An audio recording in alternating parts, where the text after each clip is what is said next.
요즘에 언론에서 그런 짓거리 자주 하죠.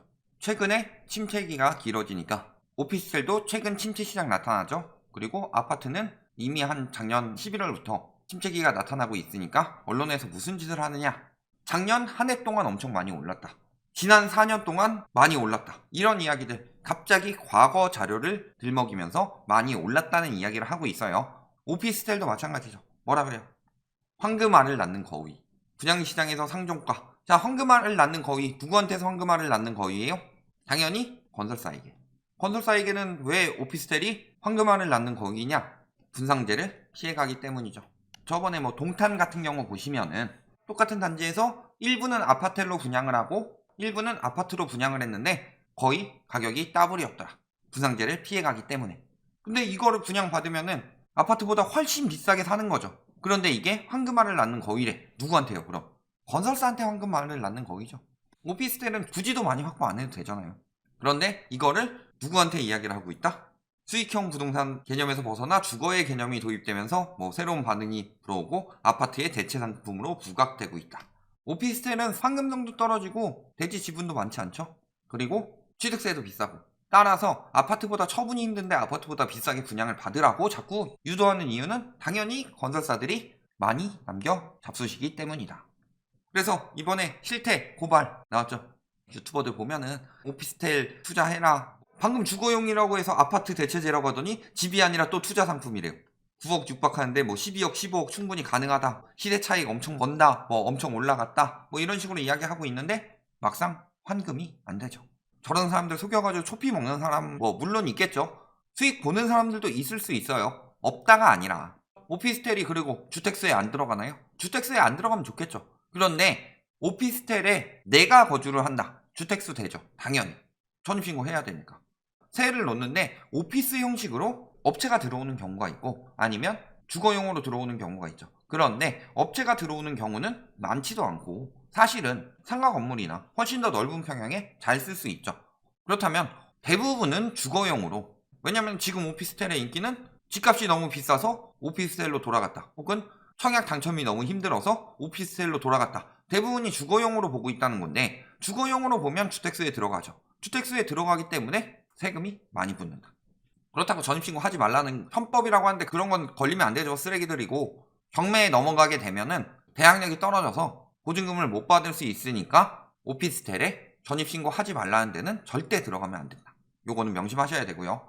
계약률이 50%가 안 됐는데 잔여 물량 처리 줄 세우기라고 해서 뭐 번호표 줘서 선착순으로 하는 경우도 있고 전세가 오르면 그대로 투자금으로 활용. 이거는 뭐예요? 빌라 사기랑 똑같죠?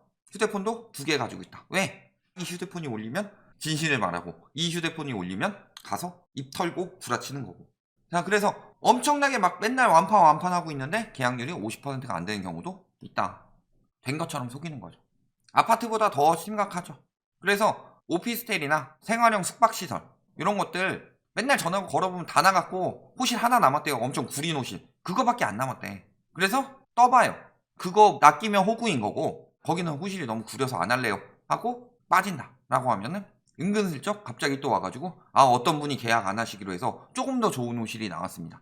그런 식으로 계속 이야기를 해서 완판 난 것처럼 이야기를 해서 구린 호실부터 처분하려고 하는 거다. 호구 낚아서. 보통 그런 경우 많다. 그리고 어떤 경우가 있어요? 오픈 채팅방 해가지고 여기서 막 부추기는 거죠. 분양시장 보면은 빌라시장에는 R을 말씀을 드린 적이 있죠. 분양시장에는 그걸 MGM이라고 한다. 그래서 분양시장에 보면 대부분 많이 하는 게 아파트, 오피스텔, 상가, 레지던스, 수익형 호텔 등등 있는데 아파트는 많아봐야 1, 200 준다. 근데 오피스텔은 7, 800에서 많으면 막 1, 2천 줄 때도 있어요. 안 되는 데일수록 이런 게 크고 좀 입지가 좋고 광고 때리고 이런 데는 뭐 이 정도 주죠. 못 줘도 100은 받고. 그 다음에 뭐 상가 같은 경우는 뭐 2%에서 보통 10%까지 퍼센테이지로 받고 아주 잘 되는 데는 1%까지 내리는 데도 있는데 레지던스는 거의 한 500 이상은 간다고 보시면 되고 수익형 호텔은 뭐 1, 2천은 기본이에요. 지식산업센터 요것도 뭐 퍼센테이지로 받는 데도 있고 보통 호실당 한 500 이 정도 받는데 지산 그 다음에 레지던스 수익형 호텔 이런 것들은 사람들이 잘 안 사요. 요즘에야 뭐 하도 생활형 숙박시설 뜬다 해서 언론에서 띄워주니까 사는 거지 이런 것들은 잘 안 산다. 왜? 생소하니까. 일반적으로 MGM이라는 게 업자가 받는 거예요. 그래서 업자가 대행사에 연결해주면 대행사가 입 털어서 계약을 땄다. 그러면 업자가 이걸 받는 거예요. 그 다음에 대행사 직원들도 얼마씩 받겠죠? 그런 식으로 해서 이 정도가 거품이 붙어 있는 거죠. 그런데 그 중에서 상가 같은 경우는 워낙 큰 돈이 들어가기 때문에 잘 안 되죠. 그러면 아파트 아니면 오피스텔인데 오피스텔로 유도하는 이유는 받는 돈이 크기 때문이다. 첫 번째. 그리고 두 번째는 아파트보다 싸니까. 그러니까 사람들이 많이 알고 유명한데 저렴한 경우. 그래서 오피스텔을 많이 했는데 요즘에는 오피스텔 가격이 아파트보다 비싸죠. 아파트 같은 경우는 크기가 아파트랑 똑같은데 분양가 상한제를 피하기 때문에 아파트보다 비싸게 받는다. 그러니까 엄청 띄우는 거예요. 그러면 뭐 언론은 언론대로 홍보비를 받을 거고 연결하는 업자는 업자대로 홍보비를 받을 거고 대행사가 가지고 있어서 완판 났다고 해놓고서 하나씩 좋은 오시를 푼다. 이거는 나중에 봐도 조금 팔릴 가능성이 있는 것들. 심지어는 본인들이 매입해놓고서 다른 사람 것인 양 전매를 하기도 하죠. 근데 이게 피 1000 정도 붙었다 그러면은 호실 중에서 제일 좋은 호실들 지들이 먼저 먹고 딴 데 피1000인데 얘도 피1000인데 똑같이 피 붙었는데 여기가 호실이 더 좋으니까 이걸 사라 하면서 본인들 걸 팔고 있다. 그런 경우도 많고 그런 식으로 진행을 하는 거죠. 그래서 보면은 분양가는 엄청 비싸요. 아파트 같은 경우는 아파트보다 분양가가 더 비싸죠. 오피스텔이 제가 아까 저렴하다고 말씀드린 거는 10평 안 되는 그러니까 가격이 저렴한 것들을 말한 거고 그래서 보면 어때요? 경기도에 있는 한 아파트 같은 경우 소방배관 터지면서 건물 전체 엘리베이터 침수 위험하죠. 이거 전기라도 잘못 통하면 큰일 납니다. 그 다음에 외벽 유리에 금 가구 이런 식으로 문제가 많죠. 모 건설 최근에 기사를 재밌는 걸 봤어요. 저 건설은 광주 무너진 거기랑은 관련이 없다. 그런 것들은 바로바로 올려주대. 예를 들어서 민주당에서 완화책 내고 정부에서 반대했는데 그런 것들은 정부가 한 양 정정기사 안 내고 계속 그렇게 거짓말 하더니만 저런 것들은 혹시나 이쪽 건설사랑 이름이 비슷한 같은 계열인 이쪽 건설사가 피해를 볼까봐 재빨리 기사 올리대요. 여기랑 여기는 다른 데다. 그러니까 언론이 건설사의 하수인이라는 소리를 계속 하는 거죠. 근데 분양가가 얼마예요? 84에 8억 7천. 경기도인데 그런데 뭐라 그래요? 여기서 다른 준공한 현장들보다 적다. 자, 아파트가 꺾였는데 아파텔이 오른다? 이거 말이 안 되는 상황이라는 거죠. 뭐예요? 아파텔의 가장 큰 차이점은 아파트는 규제가 강하고 아파텔은 상대적으로 규제가 덜하죠. 그러면 규제가 강하고 규제가 덜하면은 무슨 수요에서 차이가 나느냐? 이쪽에는 규제가 강하기 때문에 실수요가 주로 들어갈 수밖에 없죠. 근데 이쪽에는 투기 수요가 많이 들어갈 수 있다. 근데 문제는 뭐예요? 아파트를 오피스텔 대체제로 들어간다고 했으니까 당연히 꺾일 수밖에 없어요. 그러면 이 투기 수요들은 물리는 거죠. 그럼 누가 이득을 봐요? 건설사, 대행사, 그 다음에 소개한 업자들. 그러면서 2013년, 2014년도 마이너스 P 나왔는데 또 올 수 있다. 이런 이야기들 하고 있죠. 벌써 그리고 마이너스 프리미엄이 등장했다. 마피아 나왔죠. 원래 마이너스 P 아파트를 저희가 마피아라고 그러는데 마이너스 P 아파텔 전용 84 아파텔이죠. 호가가 9억 7천만원까지 하락했고 실거래가보다 1억 떨어진 10억 다른 매물들도 그러면서 무피 마피가 나오고 있다. 왜냐? 작년에 언론이랑 홍보업체 대행사 이런 데서 엄청 털었겠죠. 아 이제 규제 없는 시장에 당신이 사시면 피 붙여서 팔 수 있다. 무조건 버는 장사다. 지금 피 붙은 거 봐라. 지금 아직 매물이 남아있어서 그렇지 사는 사람들 넘쳐난다. 그러면서 막 들어와요. 그래놓고서 그 말에 속아서 뭐 피 붙어서 사는 사람들 이 사람들이 제일 피 본 거고 피 붙여서 판 사람들이 승자이고 그런 사람들은 진짜 10%도 안 되고 대부분은 뭐예요?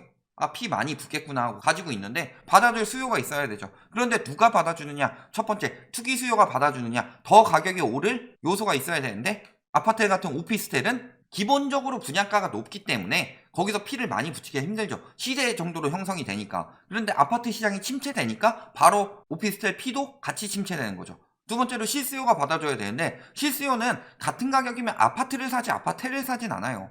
왜냐면 황금성이 떨어지고 취득세가 많이 나오기 때문에.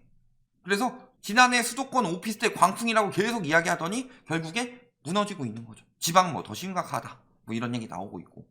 그래서 보면 지수 이렇게 떨어지는 것 자체가 전국 수도권 다 떨어지고 있죠. 그리고 대구는 이미 하락으로 바뀌었고 아파트 11월부터 침체되니까 12월부터 오피스텔 떨어지는 거 나오는 거다. 매매량 역시도 4천건대 이야기하다가 하반기 가니까 슬슬 줄어들고 있었죠. 그런데 계속 오피스텔 광풍이다 1월에 지금 900건이에요. 앞으로 한 열흘 정도 더 쌓이더라도 2,000건도 안 나올 걸로 보이죠. 실수요들은 살 수가 없다. 같은 가격이면 아파트 사고 그렇다고 싸게 내놓자니 분양가는 오피스텔이 더 비쌌고 오피스텔은 대출이 좀 더 잘 나오니까 그런데 금리 오르니까 대출 부담 너무나도 크고 그러니까 망하는 거예요 바로. 금리 인상에 가장 피해를 많이 보는 시장이 수익형 부동산 시장이다. 수익형 부동산 시장은 수익률도 있지만 또 한 가지는 뭐 주거용으로 산다고 치더라도 주거용 부동산보다 수익형 부동산에 대출이 많이 들어가기 때문에 금리 인상할수록 타격이 더 큰 거예요. 그리고 수익률 계속 떨어지고 있죠. 문제는 수익률이 떨어지는데 20년 금리 엄청 낮췄는데 수익률이 떨어졌다는 건 무슨 소리예요? 가격을 너무 올려놓으니까. 그리고 분양 입주는 덜 됐나? 엄청 많이 됐죠. 맨날 이번 정부에 공급 부족 이야기 하는데 아파트 입주도 가장 많이 됐고 이전 두 정부에 비해서 인허가도 많고 오피스텔 역시도 분양 입주 훨씬 많죠. 지금 조금 꺾이고 있지만 이때부터 오피스텔 쏟아져 들어왔는데 이거 다 나중에 매물로 받는다. 그러니까 이렇게 많이 들어왔는데 이때 오피스텔 사세요 하고 있는 거예요. 금리 인상 일보 직전인데 당신한테 피해 다 떠넘기고 빠지는 거지. 건설사 이익 많이 보려고. 사회 초년생 많이 노리죠. 그래서 사회 초년생들 잘 낚여요. 자, 예전에 저희가 LNG 모 강사 이야기 했을 때 이 사람이 수익형 호텔을 팔아먹었다. 악질인 게 그 당시에 자기 투자 강의하겠다고 강의료 1,000만 원 받고 수익형 호텔 팔아먹으면은 적어도 1,000만 원 MGM 받았을 거다. 그리고 사회 초년생 혹은 부동산 초년생이었죠. 계속 손해보고 있다고 그랬어요. 그때는 2019년도 이때쯤이었는데 그 뒤에 코로나 터지면 더 안 되죠. 수익형 호텔 같은 경우는. 원룸 오피스텔 전월세도 사회초년생 노려서 사기 많이 치고 있죠. 그래서 소유권이 없는 원룸 오피스텔의 임대차 계약. 그래서 건물주 A씨와 동업자 공인중개사. 그래서 총 29가구의 규모의 오피스텔 건물에 세입자 15개 해서 전세보증금 5억 가로챘다. 원룸 오피스텔에 사기가 그렇게 많습니다. 전세 월세. 특히 전세. 이중계약도 많고 이쪽에는 전세라고 하고 이쪽에는 월세라고 해서 먹고 나르는 경우도 있고 방금 같이 소유권이 없는 데다가 전세를 받아서 나중에 뭐 누구한테 청구해야 될지도 모르는 경우도 있고 혹은 근저당 더하기 전세 가격을 합쳤을 때 건물의 가치를 넘어서서 경매 넘기든 말든 그냥 세금도 안 내고 그거 받고서 나르는 경우도 많고 그리고 매매가보다 높은 전세가 이거 나오는 이유가 뭐예요? 매매 2억에 했는데 전세 2억에 놓고서 근데 오피스텔 가치가 감가상각한다고 그랬죠. 1억 8천 떨어지면 바로 깡통 되는 거다. 그런데 아파트 전세가 오르니까 오피스텔 와서 전세 사세요. 많이 당합니다. 막판에 아직도 계속 이러고 있다. 1월에 지금 침체되고 있는데도 계속 이렇게 가격 올랐다 뭐 오른다 올랐다 공급 예정 뭐 관심. 아파트는요 망하면은 많이 떨어진 가격에 처분할 수 있는데 오피스텔은요 망하면 많이 떨어진 가격에 처분도 안 되고 세금하고 이자만 계속 나갈 수가 있다. 공실이 남을 수도 있고요. 결론 오피스텔 뜬다더니 신축 오피스텔 뭐 입지 좋고 시설 좋고 되게 좋아 보이는 그것만 보시지 마시고 인근에 구축 오피스텔 보셔야 된다. 그래서 인근에 보니까 구축 오피스텔 막 공실 나오고 그런 거 보시면은 오피스텔 왜 하지 말아야 되는지 답이 나온다. 지금은 주거용으로 하면 진짜 주거용, 대출 이자 때문에 주거용. 그 다음 수익형으로 하자니 손해가 막심하죠. 왜? 공실도 꽤 되고 수익률도 계속 떨어지고 있고 근데 문제는 세금은 올라가고 있고 금리도 같이 올라가고 있다. 어느 뭐로 보더라도 절대 오피스텔 시장은 들어갈 때가 안 되고 집값이 정점 찍었는데 규제 강하니까 오피스텔로 오세요 해가지고 초보 투기꾼들 잡고 있는 건데 절대 낚이시면 안 된다. 여기까지 말씀드리겠습니다.